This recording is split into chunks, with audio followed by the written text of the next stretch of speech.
Today is Tuesday, March 11th, 2025. What happened, right? What happened? I thought I already selected this article, Al Jazeera. This article is from Al Jazeera, right? And the title is Canada already is America's 51st state. And that is thanks to a political elite that did not heed prescient warnings, right? Prescient, preemptive, beforehand, like a foresight, predictions, prescient, prescient, prescient warnings, prescient warnings. That's a good word, right? Prescient warnings. This article is from Andrew Mitrovica, Al Jazeera columnist. And it was written recently, February 26th. Flags wave in the wind near the Ambassador Bridge, which connects Windsor, Ontario, Canada, and Detroit, Michigan, the U.S., on February 4th, 2025. Carlos Rosario, Reuters. For many Canadians, a thrilling ice hockey game turned out to be an exhilarating antidote to an unforgiving winter. More than that, antidote, right? More than that, as a subdued Canadian coach John Cooperage told reporters after Canada's best hockey players beat America's best hockey players in overtime last week, the beleaguered country needed a win. Beleaguered country. Beleaguered, right? Beleaguered, baffled, in trouble. Beleaguered country. Cooper wasn't asked, nor did he elaborate on why Canada had to prevail. Explain. He didn't have to. The reasons were plain to the millions of Canadians who lived, I reckon, with a mixture of joy and relief when the world's most gifted hockey player, Connor McDavid, potted the goal that sent his team and a grateful nation into a happy frenzy. Right? For weeks, blustering U.S. President Donald Trump has taunted Canada and its prime minister. He has referred to a proud people and land as America's would-be 51st state and Justin Trudeau as its governor.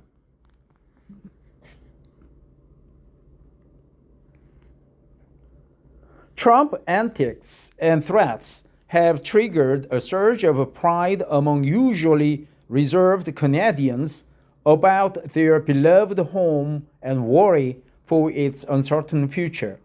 And the trash-talking leader of Canada's dearest and closest ally has proven that most politicians and corporate-hugging columnists have the foresight of Mr. Magoo. Like the doddering, short-sighted cartoon character, a host of free trade-adoring politicos and polemicists refuse to see or heed the warnings sounded in the 20th century about the existential risks of tying Canada more tightly into the dominant U.S. economy in the 21st century.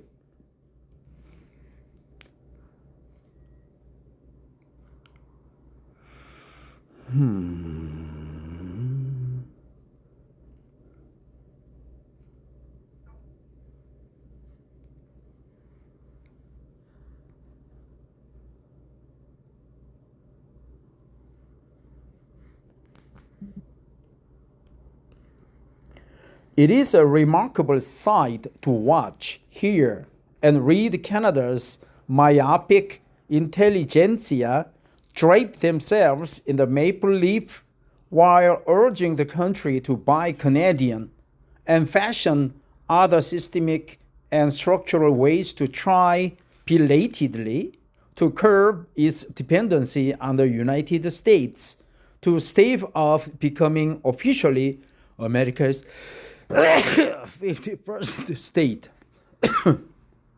It is a remarkable sight because since the early 1980s, the reactionary elites have devoted without hesitation or regret their considerable powers and influence to backing every calculated step towards Canada morphing in effect into America's 51st state economically, culturally, militarily, and diplomatically. The beaming poster boy for this blatant hypocrisy is Ontario's Premier Doug Ford, who by conviction and temperament was all for Donald Trump before he was against him. In a rare moment of sincerity, Ford, the pretend populist, anointed Captain Canada by a gullible and easily impressed establishment press, admitted that he had wanted the havoc-wreaking Trump to return to the White House. A crystal ball was necessary to picture that, given the right conditions, a resource-hungry commander-in-chief with hegemonic aspirations would eventually occupy the Oval Office and attract like-minded acolytes in Canada. In the early 1980s, I was lowly undergraduate political science student studying at the University of Toronto.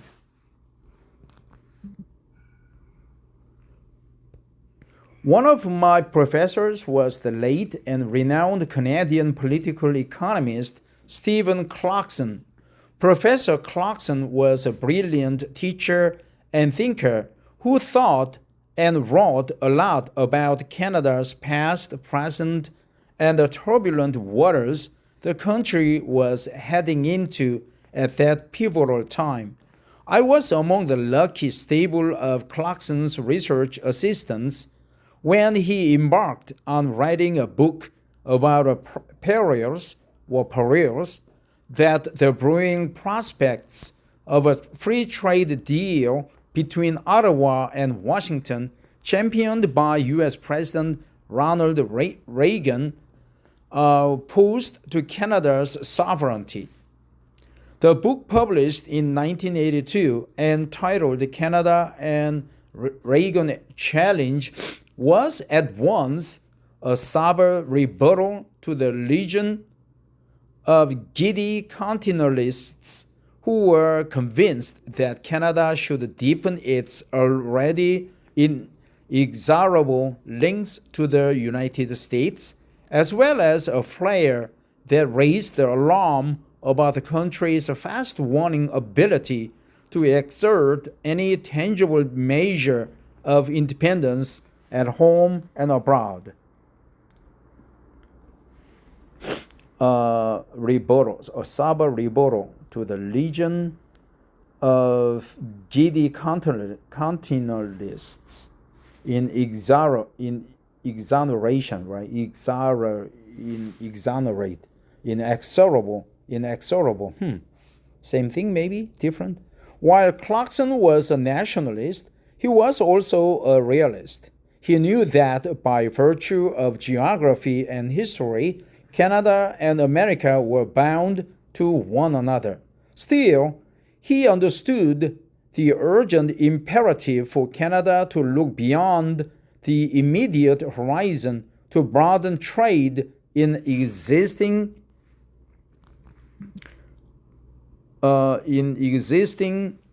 and emerging markets outside the United States as a means to diversify its export and import policies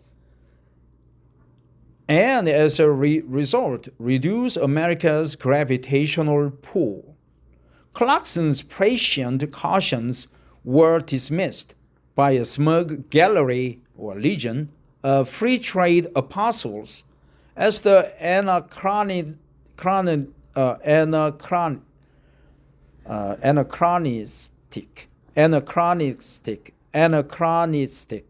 anti-American spleen bursts of academically trained ostrich opposed to prosperity, right? Anachronistic. So when Prime Minister Brian Mulroney negotiated a comprehensive free trade deal with Reagan in 1988, much of Parliament and the press trumpeted the agreement as a victory of commerce over silly, outdated notions of Canadian autonomy. Right? Canadian autonomy.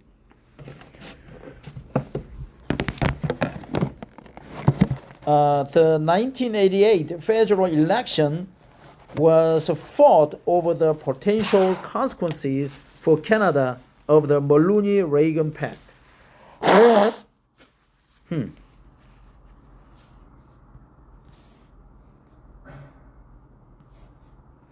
In a televised debate, then Liberal leader John Turner famously challenged Mulroney, who claimed absurdly that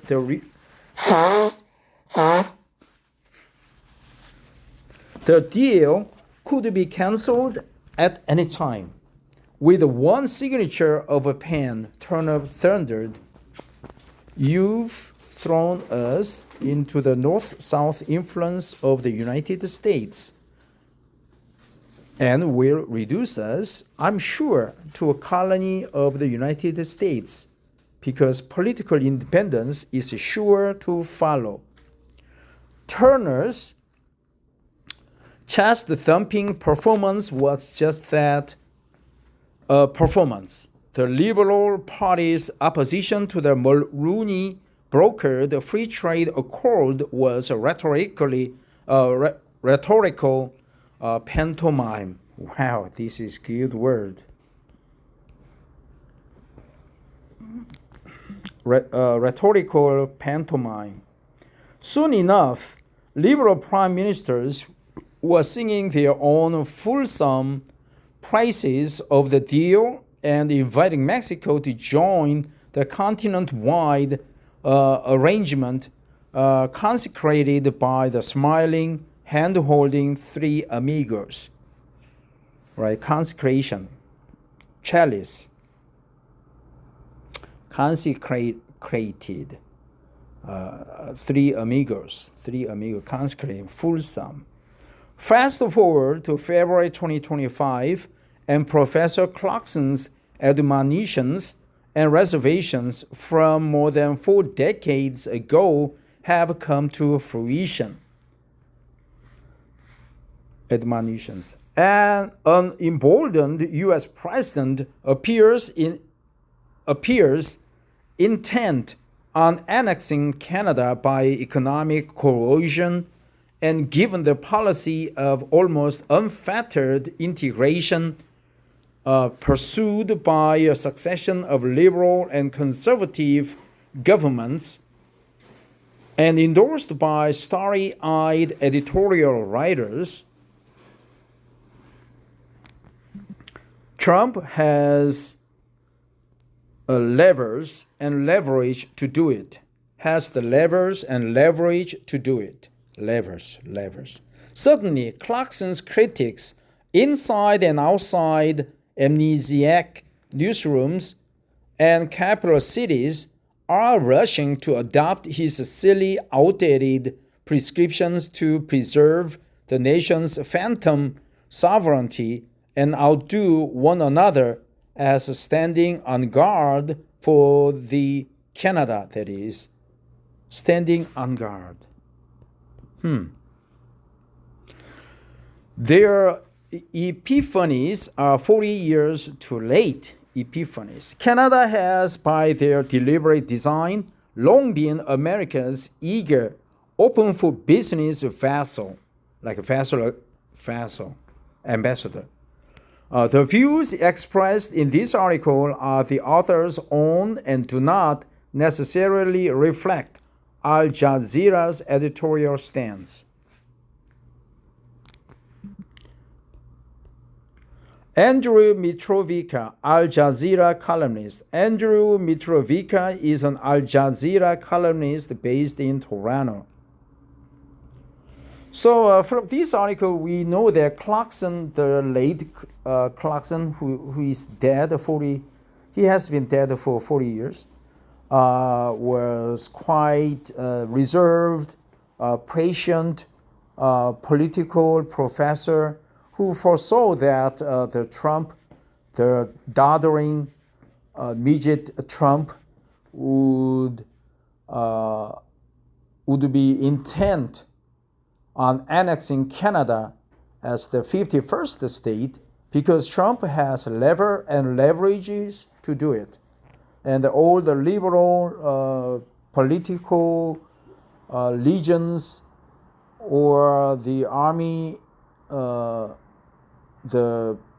of Canadian politicians, they just harped on the bandwagon, touting the free trade agreement between the three amigos was good, mutually beneficial, and so on.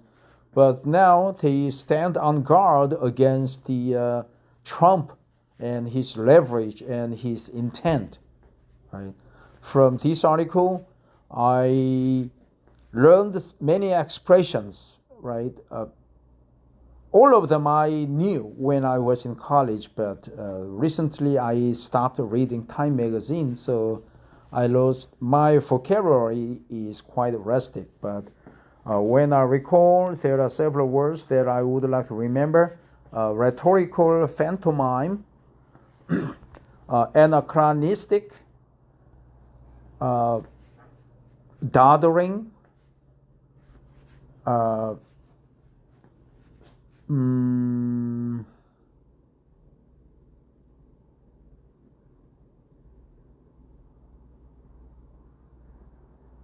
gimmick. There was no gimmick. What else? Well, let me go back to what I stored to remember. Right here. Prescient warnings. The beleaguered country.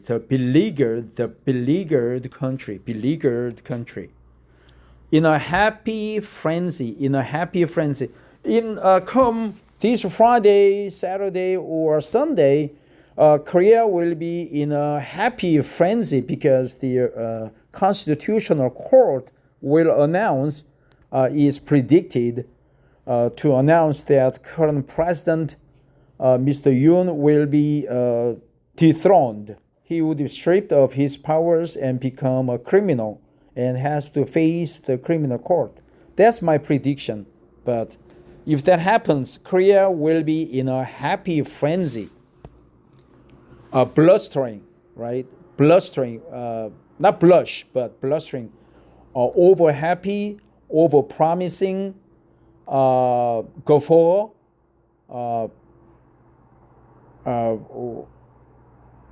blustering, right? Blustering, blowing out of proportion, blustering. U.S. president, blustering. Doddering, short-sighted cartoon character. Short-sighted cartoon character. Politicals, free trade adoring politicals, right? Polemists. Let me look up all those words. Politicals. Politician, one who is involved in politics. Political. Politico. Political.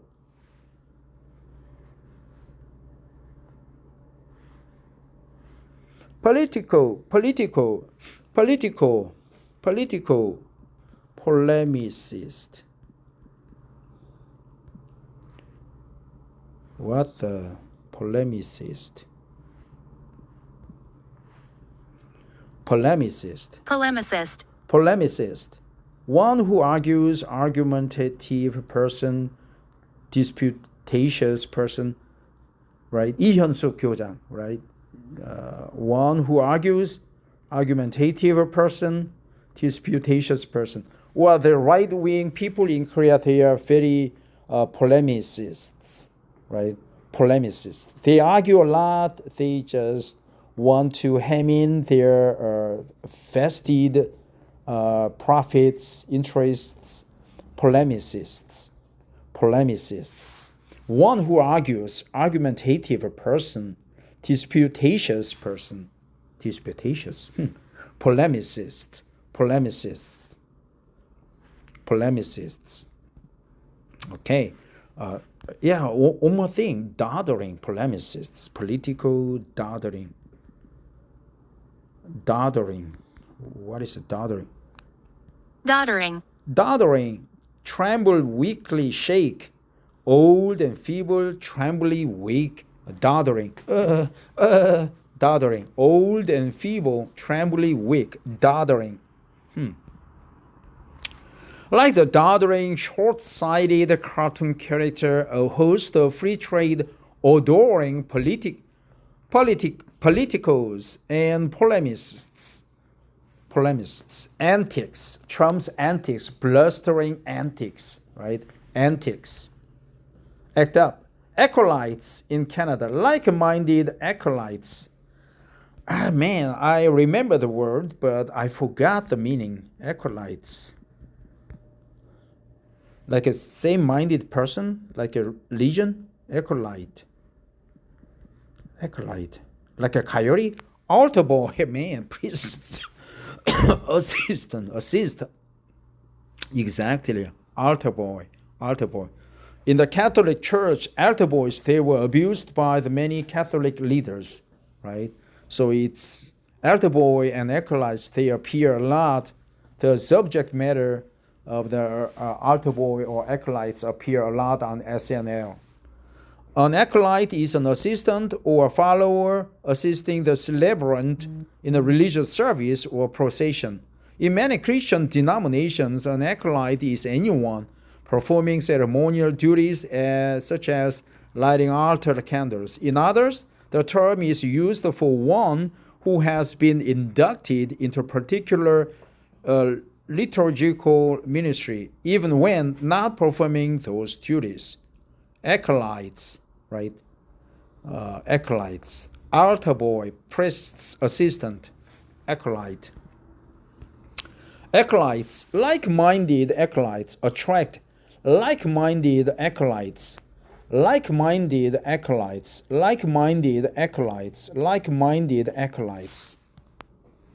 A sober rebuttal to the legion of giddy continentalists.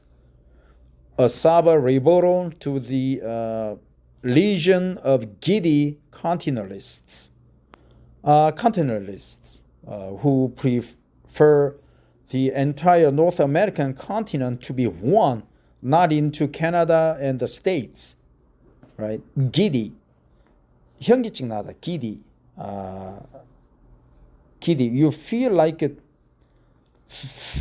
falling, or you feel headache, right? You feel weak in your head and about to vomit. A sober rebuttal to the legion of giddy continentalists, inexorable,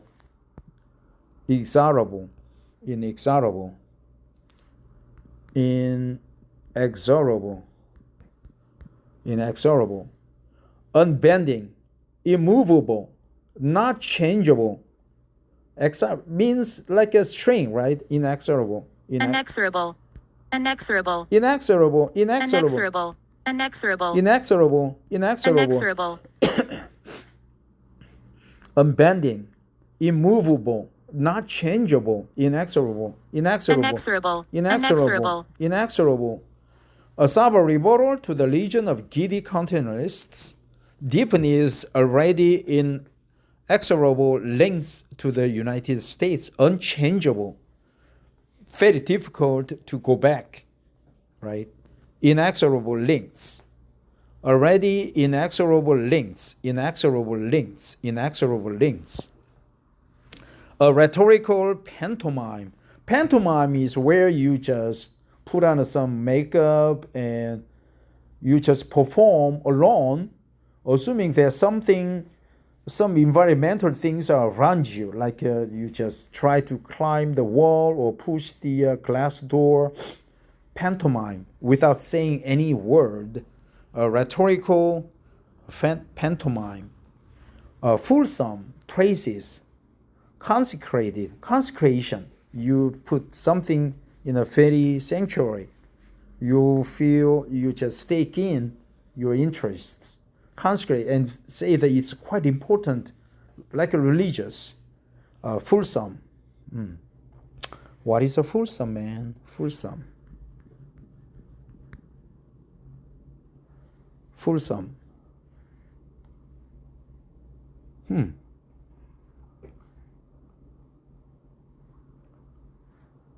Yeah. Okay, I was mistaken.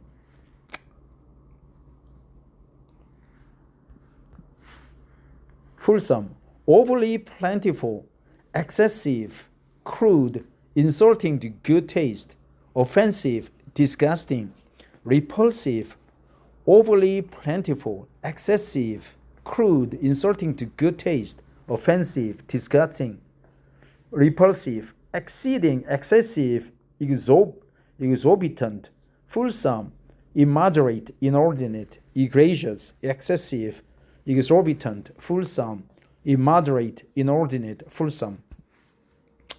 Okay, so you become fulsome, right? Their own fulsome praises, too much praises, right? So that it makes you feel giddy, about to vomit. Consecrated, three amigos, fulsome praises, consecrated by the smiling, hand-holding three amigos. Admonitions, rejections, speaking ill of, or shouting that someone did something wrong. Admonitions, come to fruition. Admonitions, emboldened, antic, unfettered integration, without any resistance, unfettered, starry-eyed, unfettered, unfettered,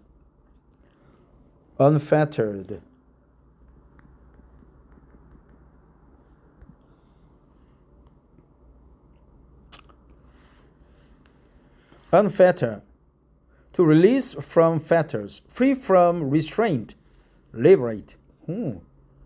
What is a fetter then? Right? I didn't know. I just remember the word. Shackle, right? A chain or a manacle used to restrain a prisoner, typically placed around the ankles, right? Manacles. A metal band or chain or shackle for fastening someone's hands and ankles. Manacle. Fetter, right? Fetter. Unfettered. Fetter. Yeah, President Yoon will soon face the fetters, I guess. You gotta be careful, Mr. Yoon. Emboldened, unfettered, starry-eyed. Standing on guard, vassal, ambassador, right? A vassal state. China used to be a vassal state to Korea. Japan was also a vassal state to Korea too. We are the king, we are the emperor, right? Vassal state.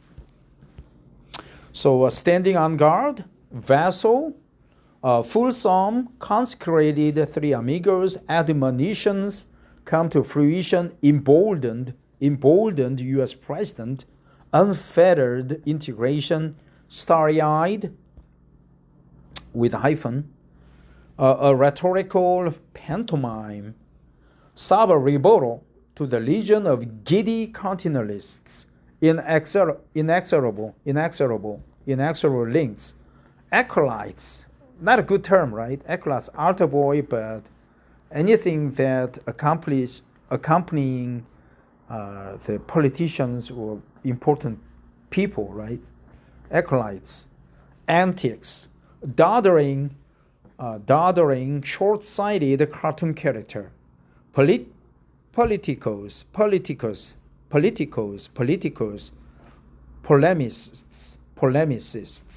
polemicists. Right? Who is a polemicist? I forgot. That's my short span, polemicist. Not a good term, right? Polemicists. One who argues, argumentative person, disputatious person, polemicists. Politicals and polemicists. Like Yu Shimin is a polemicist. Kim Ho-jun is also polemicist. And there are other many right-wing polemicists in Korea, right? Like Kang Nugu and polemicists. In a happy frenzy, a blustering, in a happy frenzy, the beleaguered country, patient.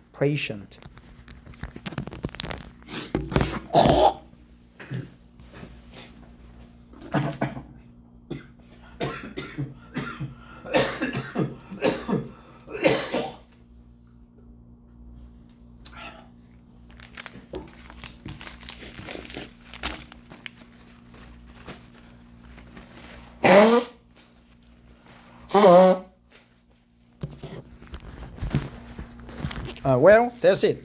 Thanks for listening, and have a wonderful Tuesday.